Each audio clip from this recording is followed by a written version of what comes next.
এক সাহাবী বলল, নবী আমার ছেলে মিষ্টি খায়, বেশি মিষ্টি খায়, এত মিষ্টি কিনে দেওয়ার টাকা আমার নাই, আপনি ছেলের নসিহত করেন। বিশ্বনবী বললেন, বাবু তুমি কি বেশি মিষ্টি খাও? ছেলেটি বলল, জি নবী খাই।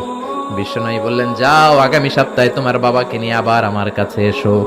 বিশ্বনবী পরের সপ্তাহে ছেলেরে বললেন, ও ছেলে মিষ্টি বেশি খেও না, এত বেশি মিষ্টি খাওয়ার টাকা দেওয়ার টাকা তোমার বাবার নাই, কম কম খাবা, তাহলে তোমার বাবার উপর ihsan হবে।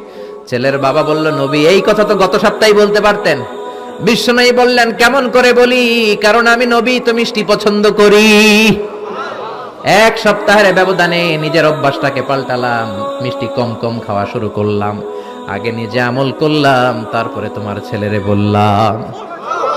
সুবহানাল্লাহ। বাড়িতে যে কি রহমতের নবী, কি বরকতের নবী, নিজে কিছু আমল না করে অন্যরে বলতেনই না। সুবহানাল্লাহ।